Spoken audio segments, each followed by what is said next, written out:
Mi abuelo creció en una granja de pollo en las afueras de Cracovia, en Polonia.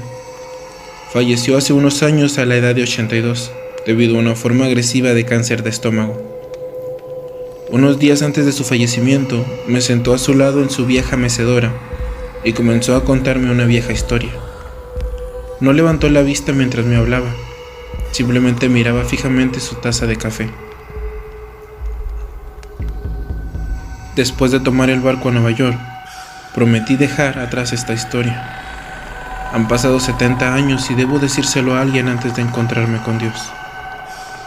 Nací en un pueblo pequeño, pintoresco y vacío, que a pesar de la ocupación nazi, todavía funcionaba. Vivíamos en esta casa de campo de 2 dormitorios, mi padre, mi madre y mis hermanos, Michael e Igor.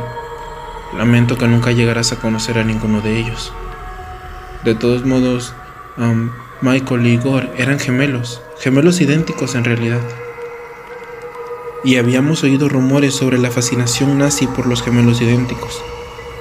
Esto nos obligó a ser aún más reservados, a pesar de que ya de por sí vivíamos en una parte apartada del campo, en la última casa ocupada del pueblo. Para evitar ir a pueblos ocupados, básicamente comíamos solo pollo y huevos en cada comida, y cualquier otra cosa que mamá pudiera recolectar del jardín. Fueron tiempos solitarios, pero sobrevivimos. Lo más difícil para mí fue el hecho de que tenía que dormir en el sótano, debido a que Michael e Igor eran niños pequeños, requerían la atención de mi padre y mi madre. El sótano estaba frío, con solo una pequeña ventana, y la luz de la luna era la única luz que tenía. Debido a esto, solo iba allí hasta que estaba completamente exhausto, para no tener que quedarme despierto. En las noches que no lograba dormir, miraba por la ventana, lo que me daba una pequeña vista del jardín y del gran pozo de agua abandonado. Esta fue mi actividad diaria durante varias solitarias noches, devastadas por la guerra. En general, era aburrido y sin incidentes, pero de vez en cuando veía una familia, o incluso a un solo hombre, o a una pareja abriéndose paso a escondidas por nuestro jardín hasta la puerta principal. Siempre parecían apresurados y asustados, y a veces vestían uniformes hechos jirones. Lo que les seguía eran horribles golpes y súplicas para que se les diera refugio. Seguido de esto, una discusión entre mi padre y mi madre sobre si deberíamos dejarlos entrar.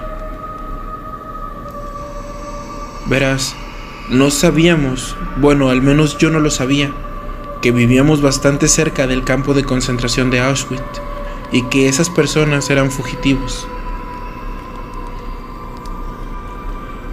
Dejarlos entrar hubiera sido una sentencia de muerte tanto para ellos como para nosotros.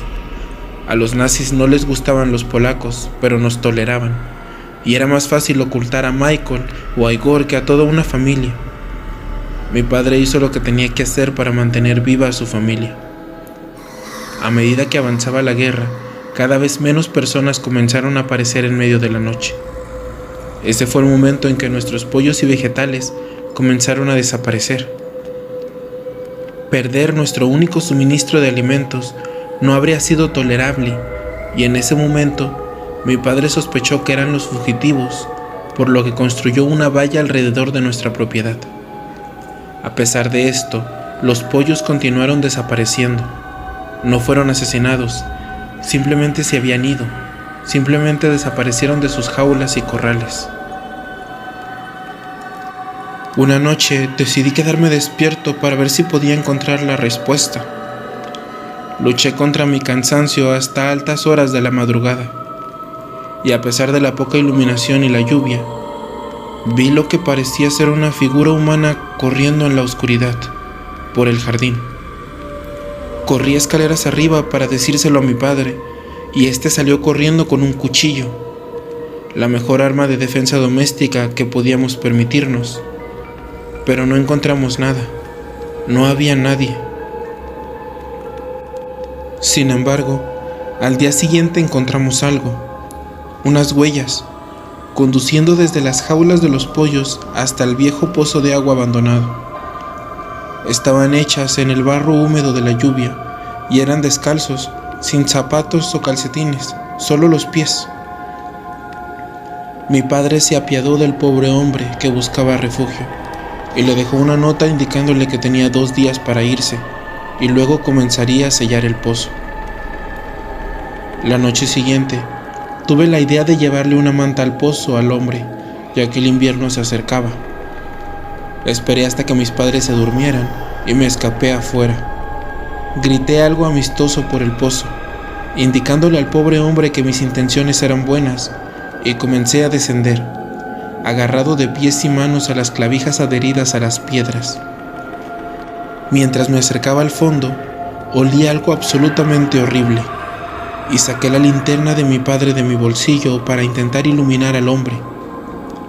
Fue entonces cuando me di cuenta de lo grande que era el pozo, ya que en el pasado se usaba para abastecer de agua a todo el pueblo y sus familias que ya no quedaron. Pero no encontré a ningún hombre, solo un agujero, una brecha en la piedra, donde la pared del pozo se había derrumbado, abriéndose a una especie de grieta de solo 2 metros de ancho y 3 metros de profundidad y altura. En el interior no se sentaba un hombre, sino una familia entera, de la cual solo sobrevivió una criatura con forma de esqueleto. La luz se reflejaba en sus ojos hundidos y su piel gris. La sangre cubría su cara y los cadáveres de los pollos estaban esparcidos por todas partes. Una pila de aves en descomposición, junto a una mujer y lo que sospeché habían sido su hijo y su hija. Niños que no podían tener mucho más de 5 años y parecían haber estado muertos durante varias semanas. El hombre, si es que se le podía llamar así, solo miró la luz y yo le devolví la mirada, incapaz de apartarla. No me sentía amenazado por él porque carecía de agresividad alguna. Simplemente se agachó sin moverse. Estaba vacío, desprovisto de todo lo que nos hace humanos, desprovisto de cualquier sentimiento. Debería haberse dado cuenta de que los miembros de su familia habían muerto hace mucho tiempo, pero todavía estaba trayendo comida para sus cadáveres. No podía aceptarlo. Sin embargo, finalmente volvió la cabeza cuando enfoqué la luz hacia el cadáver de su hija. Él la miró y luego se sentó más cerca de ella y continuó su vigilia.